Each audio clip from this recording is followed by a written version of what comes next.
welcome back. I had a chance to talk with Sharina Clark from the CNMI about mental health awareness since it is Mental Health Awareness Month. Come and check it out, and hopefully you learn something. With this month, May being Mental Health Awareness Month, how is mental health important to I guess, just the overall well-being of a person? It's extremely important. I think even more so than physical health, mental health should be of the utmost importance. If our minds aren't right, how do we expect our bodies to be right? So I think it's extremely important. So, Miss Clark, just to get things going, which age group is basically the most affected by having like low mental health or like very low self-esteem to the point where they start thinking bad thoughts? I can only speak from personal experience or the professional experience I've had within this program. So the clientele that we cater to, specifically for suicide prevention, I want to say between the ages of 14 to 17 is the highest number that we have for those who exhibit signs of having low self-esteem, depression, even anxiety, but it does affect all age groups, but specifically that, at least for the CNMI, 14 to 17. Have there been other age groups that have been affected by this, possibly those who are older, maybe in their 30s or 40s? Yes, there have been. Suicide can affect, suicidal thoughts and even depressive thoughts can affect anyone, all age groups, right? So we have had some clients who were even as old as being in their 70s with suicide, that we've seen. So definitely affects other age groups as well. So are there steps or not really steps, but are there steps, practices, or like any kind of activities to help fight against, just depression and suicidal thoughts within all age groups? Okay.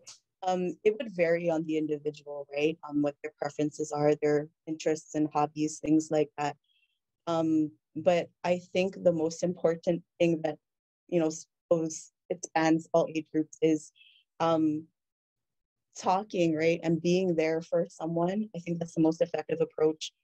Showing someone that you care and that you're willing to listen, that you're not just saying it, but that you actually show them that you are willing to invest the time in them. There's also other protective factors. Faith out here plays a big part in helping individuals heal with depression and suicidal thoughts.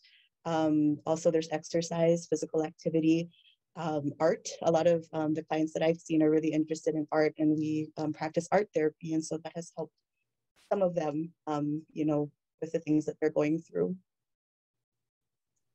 Thank you for that, Ms. Clark. Well, so, the topic of suicide and depression isn't really talked about in most households, especially if the parents of that household is very, old school. They sort of just say, suck it up and, just live on. But are there any causes as to why suicide and depression takes place? Various reasons, and it varies on the individual, right? It's very dependent on what the individual is going through. And I just want to say to those who, there's so much stigma, right, surrounding suicide, even depression, and seeking help, for mental health struggles. It's really important that, for those parents who are like, oh, suck it up and get over it, that they try to apply listening skills and be there for their children, because brushing it off won't make it go away, right? It could intensify the situation. And it's really important as a parent and as parents that we let our children know that we are there for them, and that when we say we care about them, we really mean that we do. And so when they come to us, letting us know that they're struggling with something, be it SI or depression, we need to be there for them, not dismiss the way they think or feel.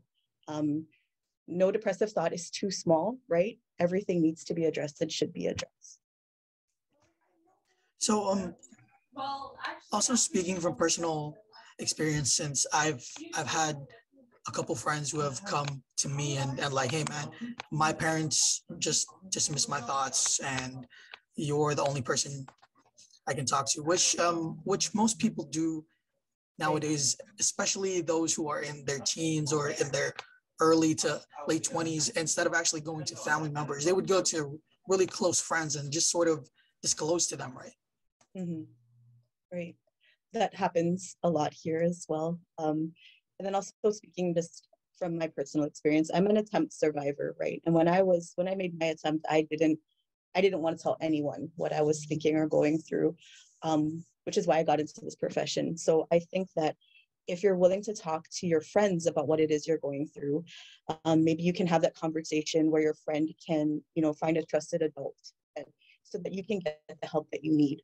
Because there's only so much that each of us can do, you know what I mean? But professional help does exist. And if it gets to the point where that's what's needed, then, the connection needs to be made. So, is there something you would like to say to parents in both CNMI and here on Guam, that if maybe their kid, or not even their kid, maybe their cousin, brother, sister, or even parents would come to them and would like to talk about their thoughts, what would you say to them? That help is out there, and there should be no shame, no fear surrounding seeking services for your child or for yourself, for a friend or a loved one. We all need help, right? And it's important, it's pivotal that we get it when we need it, instead of ignoring ignoring the thoughts of our friends, because doing that and taking the next step into seeking help could save someone's life, and it has, and it will save someone's life. So, Ms. Clark, is it true that laughter is the best medicine? Is this true when it comes to, I guess, with people with depression and suicidal tendencies? It could be. Laughter is great. Humor is amazing, and it does great things for our bodies, right, and our brains. But then also, I think we need to take note of people who are happy all the time. It's usually the most happy people that are quietly struggling with things. I'm not going to reference a famous actor, but there was an actor, comedian, very funny, humorous actor who took his life, right? So it's important that we're just there for everyone in general. But yes, humor does help. Laughter is great. Yeah. But don't take light of a serious situation. If someone comes to you and says that they're suicidal or that they're depressed, it is important to not ignore that and to not make light of it, to not use humor to combat that and make a joke of it. So, Ms. Clark, I guess just to wrap everything up, is there something you would like to add on or say to those who will be watching this, especially those who are probably having those thoughts, and those parents who probably feel like something is wrong with their child? Is there a message you would like to convey to them? Yes, to seek help, because help is there. Help does exist. It's out there. And then to also listen. Listening plays an important role in anyone's, struggle. If someone even in passing says that they're not feeling great, they don't feel their best, they feel dumped today or whatever it is, take note of that. Investigate, ask, just be there. Being there is the most important thing you can do for anybody. And to be kind. Being kind is really important, because bullying does lead to, depressive thoughts and things like that. But I guess in closing, just the one thing is to be there, because it's really important.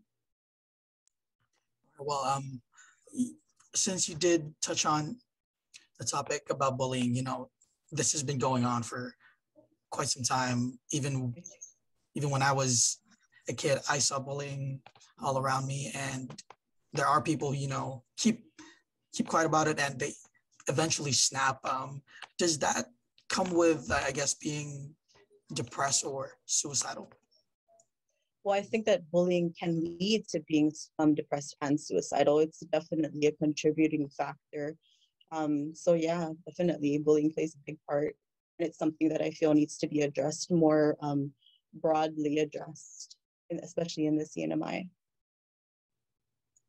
All right, thank you so much for your time, Ms. Clark. Well, in honor of Mental Health Awareness Month, it's probably best to check up on your friends, your family, who have probably been quiet for quite some time, and now is the best chance to try and talk to them and get a hold of them. Yes, definitely. Not just this month, but every month, right, of the year, but especially now. Yeah. And hopefully you learned something about that really enlightful talk about suicide and depression awareness. Don't go anywhere, because up next we have the ladies from RE/MAX Diamond Realty.